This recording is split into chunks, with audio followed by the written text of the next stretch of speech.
Blog Talk Radio. Welcome to the Institute for Personal Development, Kriya Yoga Ashram, where total consciousness is the new frontier. Kriya Yoga is union of the individual with the divine. Join us as we explore the practices to initiate this process. Good morning. Welcome to the Voice of Yoga. Let's talk consciousness. I am your hostess, Lisa Winton, and with me is Kenny Toy, also known as Swami Jayananda, founder of the Institute for Personal Development, located here in Hampton, New Hampshire. Good morning, Swami. Thank you for being here today. How are you? Good morning. I'm doing pretty good today. How about you? Well, I'm doing great today, too. Thanks for asking. And we'd like to thank you all for tuning in. Today in the Voice of Yoga, we will talk about ceaseless prayer, where human awareness gives way to the divine truth and reveals the kingdom of heaven at hand. In this show, we will discuss some of the factors in receiving spiritual revelation and how to troubleshoot false mental concepts. Listen as we explore the teaching of Mary Baker Eddy by the application of inspiration and demonstration. To channel spirit, one must know themselves in the way they are known by the Creator. Welcome to the Voice of Yoga. We are talking consciousness. Join the Kriya Yoga Spiritual Advance to get the light in your soul and reflect the divine image and likeness. Swami, the title of today's show is Streaming the Divine Idea. I love that word, streaming. How do we use that in conjunction with the divine idea? Yeah, we really want to reinforce this idea of sowing to the flesh as opposed to sowing to the spirit. Bernard Shaw wrote, "Those who can do, those who can't teach," which is an offspin of Aristotle saying, "Those who can do, do, and those who understand, teach." We did a show on teach to heal and heal to teach. These are ways of addressing the issues surrounding the letter of the truth and the spirit of the truth.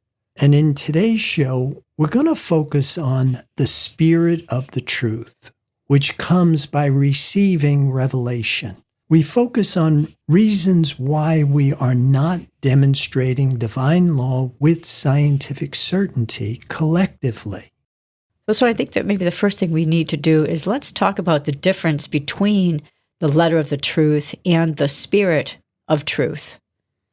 Yeah, the letter of the truth, in my opinion, is the concept, the theory. It's this idea of educating mortal mind up to spiritual apprehension. You need the mental landscape that supports the divine principle. This idea of streaming the divine idea. When we are hardwired to divine truth, we are receiving revelation. There's a whole dynamic with that. We have to be educated about what is it going to look like when I'm doing it. It's very easy to think you're spiritual, but remember, you're in the mind that can't bring forth the divine image. And so there's a practice that needs to be enlisted and a process that has to be initiated.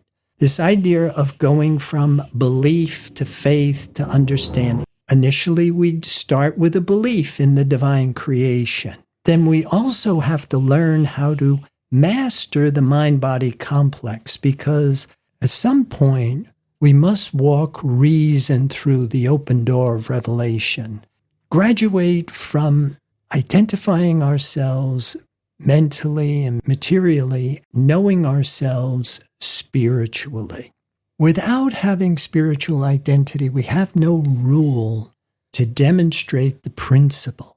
Only reason walks through the open door of revelation. We have to develop this personal sense of self before we can surrender the personal sense of self and accept spiritual identity. Remember, Jesus rides into Jerusalem on the colt of an ass. Lao Tzu rides the bull. If we don't develop physical and mental capabilities, we won't have the capacity to be sensitive enough to hear the call and at the same time strong enough to walk a solitary path. What we learn is creation never reveals its secret to an unworthy opponent. So in order for us to qualify for receiving revelation, because the human nervous system would never withstand the higher voltage of this transpersonal experience to begin with. The spirit of the truth is the power of the divine principle. Without it, there's no power to what we're doing.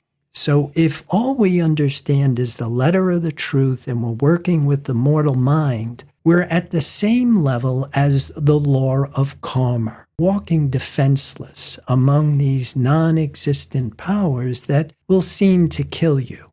They will only kill the false sense of existence, and that's exactly what we need to do while we have this physical body. Remember, soon it will be night when no one can work. So, Swami, you're saying it's this mortal mind is one of the reasons why we are not and cannot demonstrate this divine law with scientific certainty. Right, and that's why in the Bible it says repent, which translates correctly to mean think differently. Stop thinking with the corporeal senses and start knowing with the 7 spiritual senses. But in order for us to do that, there's this turning that has to take place, this conversion where health in matter is now given up for health in spirit. This is a whole transformation we must initiate. So I do have a curiosity to ask you about, when we talk about prayer, is prayer going to be one of those things that's going to help us with the spirit of truth? Well, as we begin to understand the term prayer as instructed by Mary Baker Eddy and the term meditation in Kriya Yoga, we know there's a shift in consciousness which must accompany the experience, because prayer really is communion with the divine. Life in matter is given up for life in spirit, or as Jesus said, born again of spirit. So let's look at some of the things which must be in place to do this successfully. We must know the difference between matter, mind, and spirit. The biggest obstacle in Kriya Yoga is avidya, ignorance, which is mistaking the impermanent for the permanent, the false for the real, the human for the divine, or what Mary Baker Eddy called the wolf in sheep's clothing, human good, false harmony. In Revelations, it's represented by looks like a lamb, speaks like a dragon. But how do we know what we are calling the divine idea has the ring of the true metal? And it's by the fruits. We use our experiences, what is appearing in our corporeal senses, to give us clues as to what we are conscious of. And here now we practice inspiration and demonstration. Because if you are conscious of the divine creative principle, it must externalize in your experiences. That externalizing our experience, that's what comes with demonstration. One of the reasons, again, why I keep coming back to Christian Science, because Mary Baker Eddy puts healing on the table.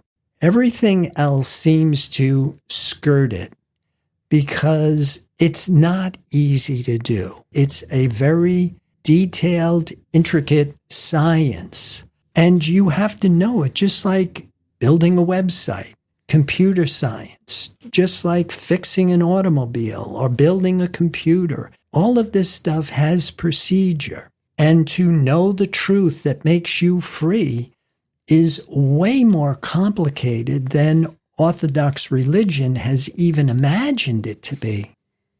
So I have a question for you. So in what we're calling this life we're living, what is it we are doing would be a telltale sign of avidya?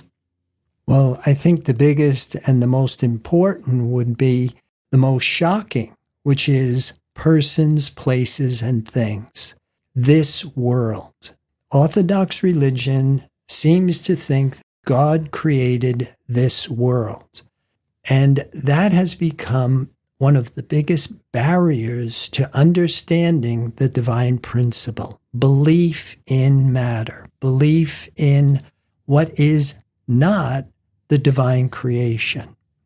This idea God is a mix of good and evil. Now you don't have a principle, but what you do have is a belief. You believe in what isn't under the jurisdiction of the divine creation. That is what violates spiritual law. The first commandment, I am the Lord thy God. Thou shalt not put strange gods before me. The minute we do this, we're metaphorically, symbolically, we're out of the Father's house. We're out of the divine consciousness. We're no longer under the protection of this law of life. And then, of course, we're using the testimony of the corporeal senses as our compass, which can't bring forth the divine image, so we're in the trap. So you said earlier we have to know the difference between matter, mind, and spirit. So that, to me, matter is also what we call duality. Is that correct? Right. It's very important to understand the principle of manifestation. In order for something to materialize, to come into form, it has to split from unity. In this splitting from unity, it manifests in half and then leaves behind the complementary unmanifested other part.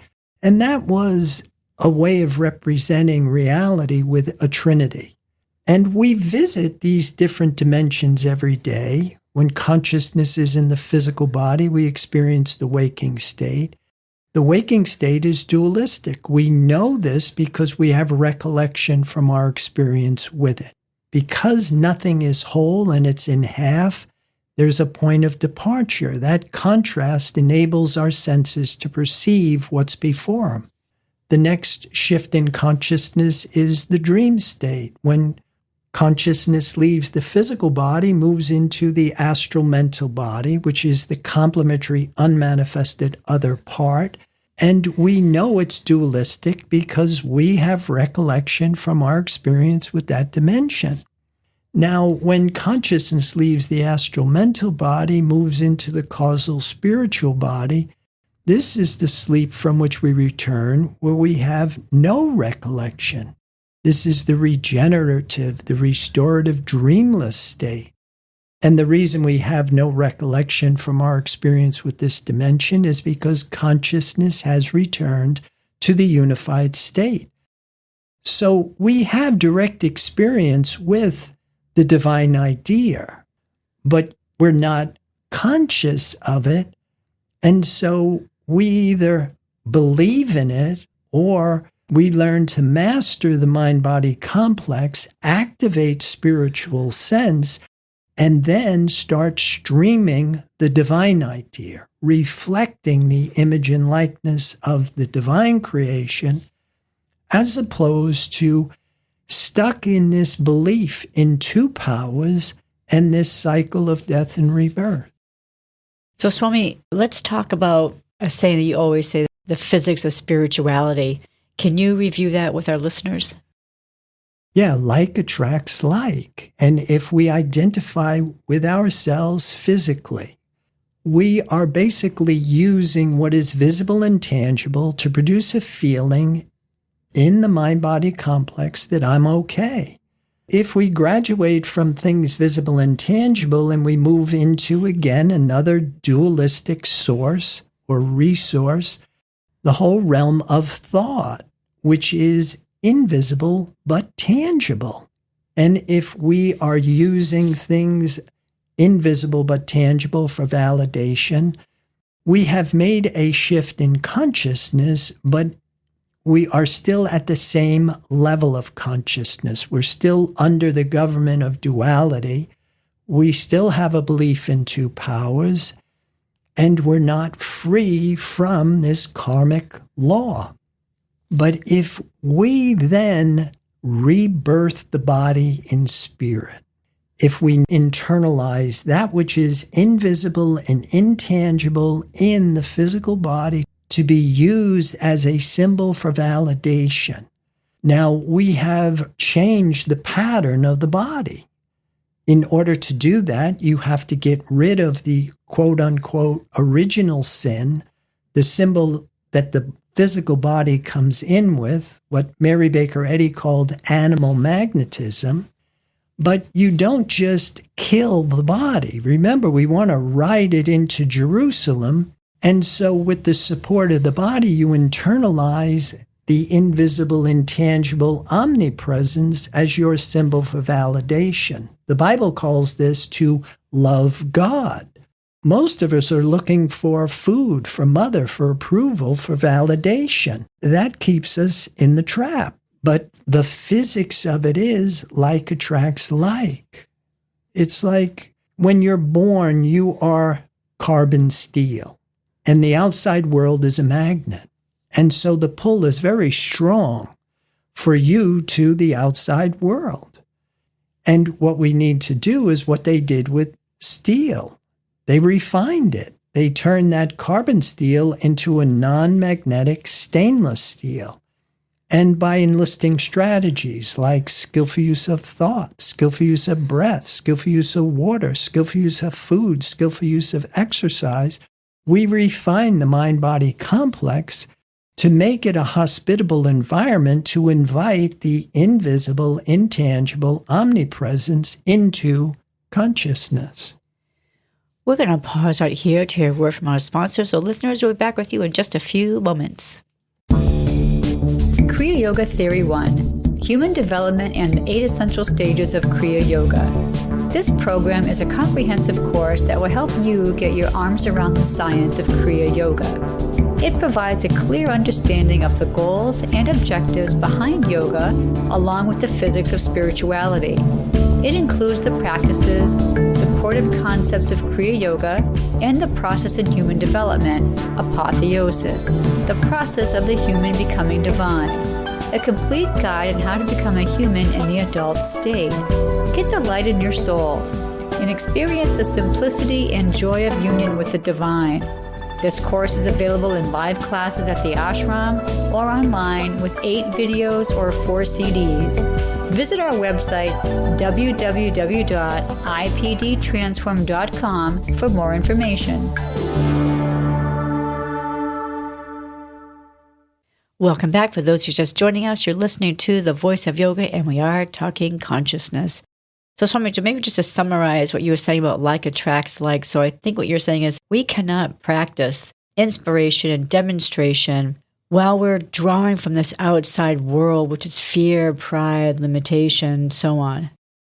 Right. Like attracts like. If we draw from fear, pride, limitation, that's what we become. And we understand that now is duality. It's not the divine creation. But if we draw from truth and wholeness, if we are streaming the divine idea and we're connected to this invisible, intangible omnipresence, which is pure, powerful, and sacred, then we become absolute spirit. The outer world of sense and the inner world of spirit become one when divine truth is the only consciousness. So up next, I think we have a soundbite here from Gilbert Carpenter we could play for our listeners. Yeah, this is from their work, Mary Baker Eddy, Her Spiritual Footsteps, and I'll play it. Chapter 17, Receiving Truth from the Divine Source. An interesting question grows out of the fact that the Old Testament records that the Lord rained manna from heaven for the children of Israel. Notwithstanding this fact, the Master plainly states that Moses gave them not that true bread from heaven. Which record is true? Surely, the spiritual inspiration and guidance that Moses received came down from heaven. Nevertheless, it was his demonstration that provided the manna for the others.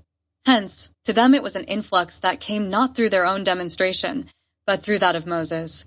Strictly speaking, it did not come down from heaven, but came through Moses, much as a healing in Christian science does not come down from heaven to the patient directly, but comes indirectly through the thought of the practitioner.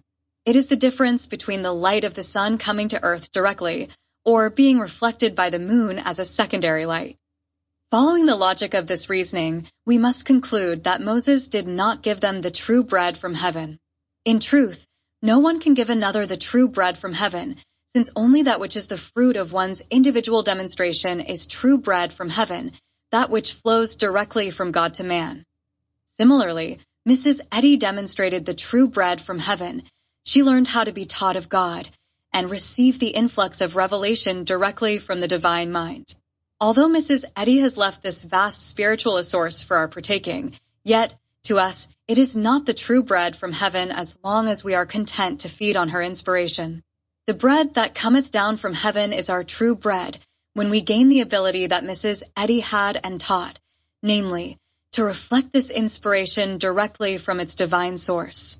One great difference between our leader and Moses was that, whereas Moses knew how to reflect this divine inpouring, he did not teach the method to others. Perhaps the reason for this oversight may be traced to Moses' inability to impart the process.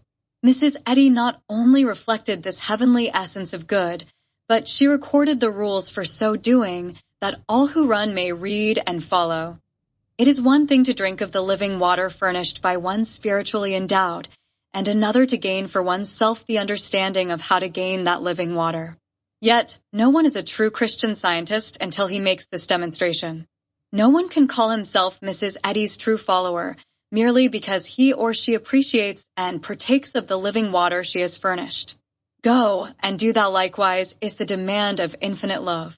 Each pilgrim must go to the Father in order to do those greater works to which Jesus referred. Any branch Church of Christ, Scientist, will suffer a loss in spirituality if the membership permits itself to allow one spiritually minded student to carry the burden of demonstration. False peace may be the outward sign of this loss of demonstration, but such a situation stifles individual growth and is really the blind leading the blind, where the one who leads and those who follow are blind to the seriousness of the situation. One of the most vital things that the children of Israel should have been told was that simply following Moses did not make them the promised children. Yet, they were the most spiritually minded people on earth at that time. Only as they gained the understanding of how to draw their spiritual sustenance directly from divine mind could they claim to be the children of the promise. Still, the Master, by his request of the woman of Samaria at the well of Sychar, implied that another might go to the divine source and give him living water. He said, "Give me to drink." What a glad surprise and yet a shock it must have been to this member of a despised race to have had the Master, a Jew, one of the chosen race, thus call upon her for such service. But the Master knew that whatever comes from God can feed another, even if the latter might be the most spiritually endowed mortal on earth. Although Jesus recognized the spiritual possibility of everyone's going to the divine source and feeding another, he taught that the highest and most important demonstration is learning to draw from the well of inspiration for oneself. Christian Science unfolds the fact that for one to harbor the self-depreciating thought of himself as a mortal, especially when that includes membership in a despised race, would be an effective barrier to his recognition of himself as a son of God. Thus, it was a true healing thought for Jesus to imply that she could perform a service for him. The drink of cool water was symbolic of the possibility of her being a channel to him for spiritual good. A realization of these facts would be an effective neutralizer to aid in restoring her spiritual amor propria. The possibility is evident of one who is spiritually advanced, reaching the point where he might feel that if he got into trouble, he would have difficulty finding another to help him. Such a situation might bring a feeling of isolation, as if at a time when thought became clouded, so that the student could not break through to. I speak of this because there were nights when our leader would call different members of her household to her room to help her, to give her to drink of the living water, to lift her out of a sense of depression and fear. Think how it affected us, thus to be called by the one we knew to be so spiritually great. We felt as the woman of Samaria must have, a glad surprise to be summoned, and yet a great consciousness of the spiritual distance that lay between the humble disciple and the one so spiritually advanced. Nevertheless, through scientific argument would come the restoration of her faith and trust. When a bird, accustomed to soar in the upper reaches of the air, flies by mistake into a narrow room, it becomes confused and fearful. It flies around and around the room, beating its wings against the walls in a vain search for liberty. Finally, it becomes so exhausted that it permits you to pick it up and release it through the open window. The moment it feels its accustomed freedom, its strength returns, and it wings its way skyward. Thus, thought that is accustomed to the spiritual freedom of right thinking becomes bewildered when it is forced into the narrow confines of the thought of self. In this manner, I would diagnose our leader's experience. When her thought was released from this unaccustomed sense of self, it would soar again into the spiritual reaches where it was at home. Through audible argument, we would assure her that because she was the servant of God and called of God to do his work, that God would take care of her, protect her, and hold her safe until that work was completed. We would assert that there was no power that could claim to stand before the power of God that filled all space, nor was here any delusion of fear that could rob her of the recognition that the all-pervading, all-sustaining consciousness of God was caring for all, especially those called according to his purpose. The metaphysician is accustomed to dwell in a consciousness of spiritual and mental freedom. When he loses that, his thought becomes bewildered in the narrow confines of fear and limitation, but the moment he is let out, he recognizes it and is all right. Such was our leader's experience. Hence, referring to the incident with the woman of Samaria, we perceive that Jesus disclosed the wonderful lesson that at any time in our human experience, no matter how far advanced we may be spiritually, we can receive help from God through those to whom we apply, and the humblest thought can be this channel, if, in some degree, it is spiritually attuned. Thus, like the Master, Mrs. Eddy was willing to ask spiritual drink of a humble one when she was spiritually thirsty.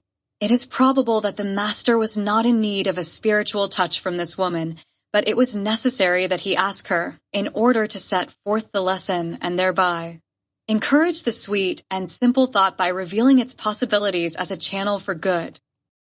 So there seems to be a lot of things we can learn from what we just listened to. What are some of the major talking points you think that we should be thinking about? Well, I like where he says, in truth, no one can give another the true bread from heaven, since only that which is the fruit of one's individual demonstration is true bread from heaven, that which flows directly from God to man. The other thing that I really found quite helpful is the Master knew that whatever comes from God can feed another, even if the latter might be the most spiritually endowed mortal on earth. And also this idea of the bird stuck in the room and how that affects us, because as we progress in this practice and we may have a glimmer of this truth, it's really nice to know you can turn to somebody who is spiritually endowed to try and help you, to help lift you or get you back into that. Or like what we had said, we teach to heal. If you don't have the benefit of somebody who can lift you into this realization, then you can, through the letter of truth, educate your thought up to spiritual apprehension, but you're still going to have to walk reason through the open door of revelation. And that's true even if somebody lifts you up to this certain point. Until you are streaming the divine idea, until you are connected to the divine principle and demonstrating divine law with scientific certainty, you at least want to know you haven't gone far enough, or you're not able to control how you're thinking, or there is a reason why we're not walking in the kingdom of heaven on earth. That completes our show for today, so listeners, be sure to visit the website www.ipdtransform.com. On any of the pages, when you scroll down, you'll see several buttons there that you can press that will further your development. Swami, any final thoughts about today's program? Well, I would like to encourage people to join the Kriya Yoga Spiritual Advance, get the light in your soul, and reflect the divine image and likeness. Namaste. And thank you for listening to our program, The Voice of Yoga. This is Lisa Winton, along with Swami Jayananda, signing off. Have a wonderful Kriya Yoga realization. Namaste.